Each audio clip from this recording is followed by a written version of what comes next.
बिस्मिल्लाहिर्रहमानिर्रहीम अस्सलामु अलैकुम। आप फेसबुक और यूट्यूब चैनल देख रहे हो। मेरा नाम है अब्दुल रहमान। नाज़रीन, आज 24 जनवरी है। इस्लामाबाद से कुछ ताज़ा तरीन अपडेट्स जी आपके सामने रखेंगे। आज जो नेशनल असम्बली के स्पीकर हैं राजा परवेज़ अशरफ साहब, जो कि साबिक प्राइम मिनिस्टर भी रह चुके हैं, उन्होंने आज इस्तीफ़े कबूल कर लिए हैं। मज़ीद 43 इस्तीफ़े, हालाँकि पीटीआई ने बाकायदा ईमेल्स भी की उनको, और बाकायदा कल वो जो है वो कौमी असम्बली में भी गए, लेकिन उनको अंदर दाखिल नहीं होने दिया गया और कहा कि जी शट डाउन हुआ हुआ है, 3 दिन बाद जो है वो इजलास होगा। फिर उन्होंने बाकायदा स्पीकर साहब को ईमेल्स भी की कि जी हमारे इस्तीफ़े जो हैं वो कबूल ना कीजिएगा, और इलेक्शन कमीशन को भी दरख्वास्त दी। अब उसके ऊपर जो है माहिर कानून कहते हैं कि जी ये इस्तीफ़े जो हैं ये चैलेंज हो सकते हैं। स्पीकर साहब ने मावराए आइन जाकर और मावराए कानून जाकर ये सारा कुछ किया है। हालांकि स्पीकर साहब का बाकायदा ये स्टांस था इस्तीफ़े कबूल करने के ऊपर कि जी 1 बाय 1 आएँ, जितने भी अरकान हैं मैं उनसे इंटरव्यू करूँगा, उनसे पूछूँगा। और बाकायदा स्पीकर साहब का ये बयान मौजूद है कि जी बाकायदा मुझे जो है इनके अरकान फ़ोन करके कह रहे हैं कि जी आप हमारे इस्तीफ़े कबूल मत कीजिएगा, तो मैं ऐसे इस्तीफ़े कबूल नहीं करूँगा। तो अब उन्होंने कैसे ये जो है इस्तीफ़े कबूल कर लिए हैं, तो माहिर कानून क्या कहते हैं वो भी आपके सामने रखे होंगे, और क्या सुप्रीम कोर्ट में चैलेंज करने जा रही है पीटीआई, इस हवाले से भी बात करेंगे। इसके साथ साथ जी सुप्रीम कोर्ट में जी चैम्बर्स अपीलों की समाअत थी जी साइफर के हवाले से, और वो करनी थी जस्टिस तारिक मसूद साहब ने आज, लेकिन आज उन्होंने इनकार कर दिया। वो क्या इनकार किया, और उन्होंने वो जो है वापस सुप्रीम कोर्ट भिजवा दिया है कि जी आप किसी और जज को जो है ये कर दें और वो इसकी जो है इन अपीलों के ऊपर समाअत करें। मैं नहीं कर सकता। क्या साइफर के ऊपर अपीलें जो की गई हुई हैं चैम्बर्स की तरफ से, इनके ऊपर समाअत होगी? इसके हवाले से भी आपके सामने कुछ डिटेल्स रखेंगे। आईएमएफ ने जी पाकिस्तान के लिए नया दर्जा जो है वो पाकिस्तान को दे दिया है। पाकिस्तान जितनी तेज़ी से तरक्की कर रहा है और पाकिस्तान जितनी तेज़ी से अपने कर्जे उतार रहा है, और उसके हवाले से आईएमएफ ने पाकिस्तान को एक नया दर्जा दिया है। वो क्या है वो भी आपके सामने रखेंगे। फिर ये जो कल एक्शन लिया गया नकवी साहब के हवाले से, मोहसिन नकवी साहब के हवाले से, इलेक्शन कमीशन ने उनको तैनात कर दिया उनके करैक्टर को लेकर। फिर उन्होंने पीली बारगेन भी किया हुआ, और पीली बारगेन जो बंदा कर लेता है, यानी जब कोई बंदा जुर्म कबूल करके जो है पैसे जमा करवा के अपनी जान छुड़वाता है, तो उस बंदे को फिर गवर्नमेंट का कोई ओहदा देना ये आइन में नहीं ऐसा हो सकता, और ये इम्पॉसिबल सी बात है। फिर भी इलेक्शन कमिश्नर साहब ने उनको ओहदे से नवाजा। तो आज लाहौर में बड़ा एक जो है बल्कि पूरे पाकिस्तान में, मुल्तान में, फैसलाबाद, कराची, हर जगह जो है वो एहतजाज हुए हैं। वो एहतजाज की वीडियो भी आपके सामने चलाएंगे, और इमरान खान साहब क्या कहते हैं मोहसिन नकवी साहब के हवाले से वो भी आपके सामने रखेंगे। फैसल वावडा साहब जो हैं वो नून लीग में शामिल होने जा रहे हैं जी, क्योंकि उन्होंने अभी जो एक लेटेस्ट बड़ा एक उनका फ़िक्रा जो है उन्होंने कहा है, और मरीम नवाज़ की तारीफ़ों के उन्होंने पुल बांध दिए हैं। वो क्या कह रहे हैं ये भी आपके सामने रखेंगे। इससे पहले अगर आप लोगों ने चैनल को सब्सक्राइब नहीं किया तो रेड बटन को प्रेस कर लें और बेल आइकॉन को भी प्रेस कर लें, ताकि लेटेस्ट अपडेट्स आप लोगों को मिलती रहें। ये जो हमारा ताल्लुक है ऐसे ही जुड़ा रहे।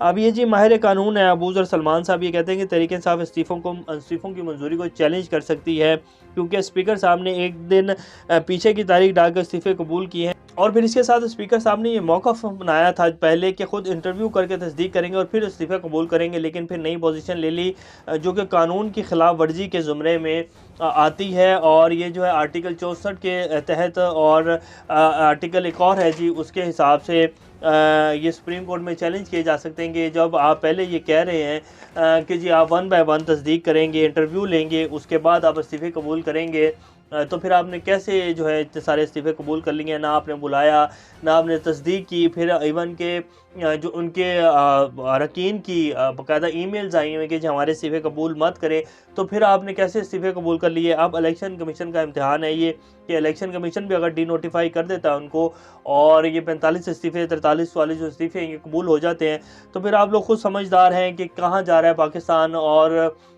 वो जो बाजवा साहब वाले जो एक सारा एक प्लानिंग थी, क्या वो ठुस हो गई है या वो अभी भी चल रही है? और क्या ये जो ए पॉलिटिकल कहा जाता है कि जी हमारी जो इस्टेब्लिशमेंट है वो ए पॉलिटिकल है और उसका सियासत से कोई लेना देना नहीं है, तो ये बिल्कुल दूध का दूध और पानी का पानी हो गया है। बल्कि हो गया, होना क्या है अब देखें ना, 30 पहले कबूल किए, फिर 35 कबूल कर लिए, फिर 40 कबूल कर लिए, और अब जो है इलेक्शन कमिश्नर साहब भी नोटिफाई कर रहे हैं। फिर इलेक्शन कमिश्नर साहब जो को ये नहीं नज़र आया कि मोहसिन नकवी साहब का क्या कैरियर है, क्या इनके ऊपर इल्ज़ामात हैं।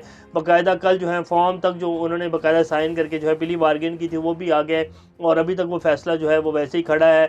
उन्होंने वो भी ले लिया है, हलफ भी ले लिया, और इसके साथ साथ आज जो उन्होंने आईजी पंजाब की तैनाती की है ये वही मौसूफ़ हैं आईजी साहब जो हैं, जिन्होंने 25 मई को पूरे पंजाब में एक कहर ढाया था। रातों को जो है लोगों की दीवारें टाँप कर जो है चादर और चारदीवारी का तकद्दुस पामाल किया था। और इल्हामा इकबाल की जो बहू हैं, जस्टिस जावेद इकबाल की जो मिसेज़ हैं, उनके घर जो है वो घुस गए थे उनके बेटे को पकड़ने के लिए। तो ये उस दिन जो है रात को पूरे पंजाब में इस तरह की जो है वारदातें की गई थी और ये पुलिस की तरफ से जो है सब कुछ किया गया। तो आज दोबारा उनको जो है पंजाब की ज़िम्मेदारियाँ दे दी गई हैं। ये नकवी साहब का पहला डिसीजन था आते ही। तो ये नकवी साहब हैं जो आकर पूरे पंजाब में एक फ्री एंड फेयर इलेक्शन करवाएंगे। तो ये बात तो साफ हो चुकी है।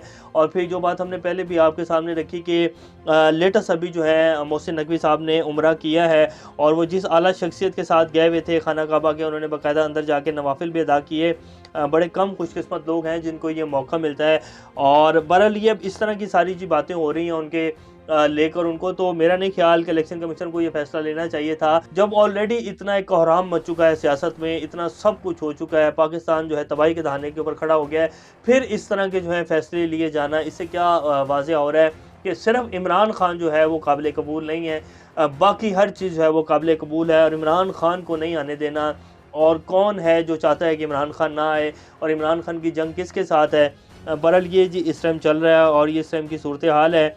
IMF ने जो जी पाकिस्तान को दर्जा दिया ना, वो आपके सामने रखते हैं। GDP से फिजिकल रेवेन्यू के तनासुब के लिहाज से IMF ने पाकिस्तान को 190 मुल्कों के 10 सबसे पस्त तनासुब वाले ममालिक में शामिल कर दिए हैं। फिजिकल रेवेन्यू का GDP से तनासुब 12.1% है।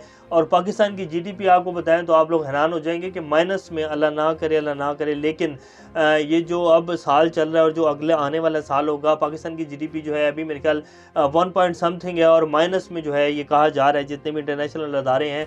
तो 12.1% जो है वो फिजिकल डेफिसिट है पाकिस्तान का। सिंपल लफ्ज़ों में कि कमा हम 1 रुपये रहे हैं और 12 रुपये जो है हमने, हमारा एक्सपेंस है, हमारे कर्ज़े हैं। तो मुल्क कैसे चलेगा? मुल्क नहीं चल रहा है जी। ये जो कल शॉर्टफॉल हुआ है पूरे पाकिस्तान में, बिजली बंद हुई है, अब इसको कहा तो जा रहा है कि जी फ्रीक्वेंसी का इशू हो गया, ये इशू हो गया। ये बहरहाल अब इसके ऊपर और हमारे वज़ीर-ए-आज़म ने बड़ा सख्त नोटिस भी ले लिया है। ये तो अब इसके ऊपर तो होंगी तफ़सीलात आएँगी, लेकिन आएँगी नहीं। पहले भी इस तरह के बहुत बड़े शटडाउन्स हुए हैं, लेकिन कभी उनकी जो है रिपोर्ट्स ना तो पब्लिक की गई हैं ना मीडिया पर आई हैं। तो ये भी किसी तरह की जो है ख़बर है और इसकी क्या सामने आएंगी। अब जी आपके सामने रख देते हैं कि जस्टिस सुप्रीम कोर्ट की तरफ से जस्टिस तारिक मसूद साहब ने मुबैना साफिर से मुतल्लिक अपीलें सुनने से माजरत कर ली है। सुप्रीम कोर्ट में अमरीकी साजिश साइफर के जरिए इमरान खान की हुकूमत हटाने की तहकीकात के लिए चैम्बर्स अपीलों की समाअत करनी थी। जस्टिस तारिक मसूद साहब ने जज ने साइफर तहकीकात के लिए दायर अपीलें वापस चीफ जस्टिस साहब को भिजवा दी और कहा है कि जी इन चैम्बर अपीलों को किसी और के सामने मुकर्रर कर दें, मेरी इतनी हैसियत नहीं और ना ही मैं ये सुन सकता हूँ। और ये बात उनकी भी ठीक है कि जी आपने ये तो साइफर तो सुप्रीम कोर्ट के जो चीफ जस्टिस साहब हैं उनके पास भी पड़ा हुआ है, तो वो खुद ही खोल कर जो है इसके ऊपर समाअत कर ले और ख़ुद ही जो है सबको लाइन हाजिर कर ले। ये आप उतार के मेरे गले में क्यों डाल रहे हैं? और ये चैम्बर की अपीलें ये आप खुद सुन लें। आप जो कह रहे हैं कि कभी वो जज सुन ले, कभी वो जज सुन ले, तो आप तो बाकायदा साइफर को वो कर सकते हैं, आप पढ़ सकते हैं उसको। आप तो आइन का आपको इस चीज़ की इजाज़त देता है, तो आप उसको डिक्लासीफाई करें ना साइफर को, तो आप खुद सुन लें। तो बहरहाल जी साइफर ना हुआ, ये तो कोई ऐसे जैसे कोई गोरी मिसाइल हो गया कि नहीं जी साइफर को जो है वो नहीं सुनना है।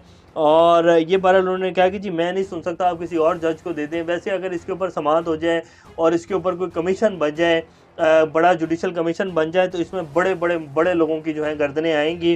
तो इसीलिए ये सब कुछ नहीं हो पाएगा जी। ये पाकिस्तान है और पाकिस्तान में ये एक जो है कानून के नाम पर और जो है इंसाफ के नाम पर जो है एक ढोंग रचाया जाता है और ये पिछले 75 साल से रचाया जा रहा है जी।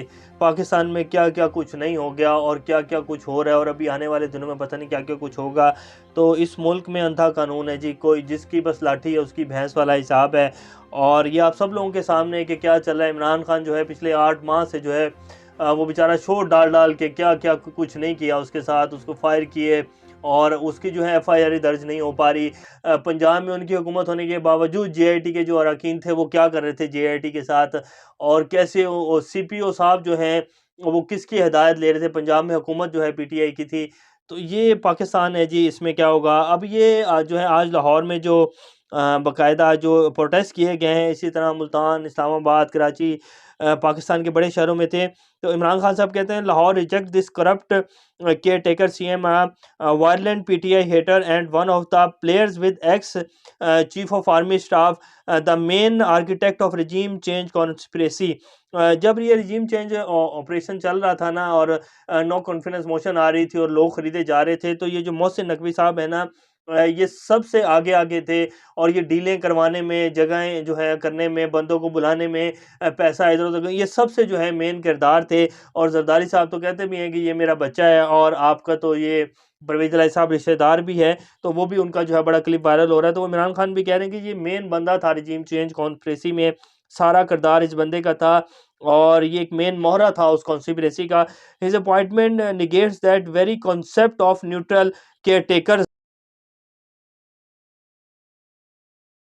Today there is a complete mockery of justice, के ये आज का जो दिन है ये जस्टिस के लिए जो है बुरा तरीन दिन आप कह लें, कि एथिक्स एंड मॉरलिटी इन पाकिस्तान। और ये पाकिस्तान में क्या जो है अखलाकियात हैं, और क्या पाकिस्तान का मॉरल, पाकिस्तान की वैल्यूज़ हैं जस्टिस के हवाले से, कानून के हवाले से। तो ये पाकिस्तान है जी। इमरान खान साहब भी अपने उसके ऊपर जो है रोना रो रहे हैं, और वो कह रहे हैं कि जी ये सब कुछ हो रहा है। पाकिस्तान की सबसे बड़ी सियासी जमात है।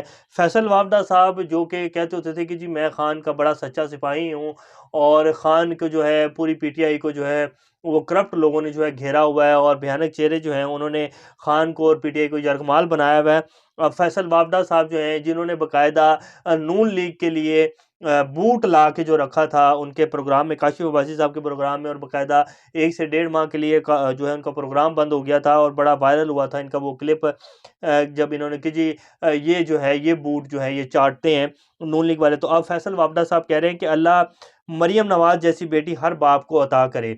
ये अब फैसल वापडा साहब कह रहे हैं, और जो इन्होंने प्रेस कॉन्फ्रेंस की थी उसके बाद पीटीआई ने इनको फारिग कर दिया। तो अब ये नून लीग में जाने की तैयारियां हैं जी। और फैसल वापडा साहब किसके बंदे हैं, ये आप सब लोग बेहतर जानते हैं। ये इस टाइम जी पाकिस्तान की सूरत हाल है। अल्लाह पाकिस्तान का हामी नासिर हो। अभी तक के लिए इतना ही। अपना और चैनल का ख्याल रखिएगा। अल्लाह हाफिज़।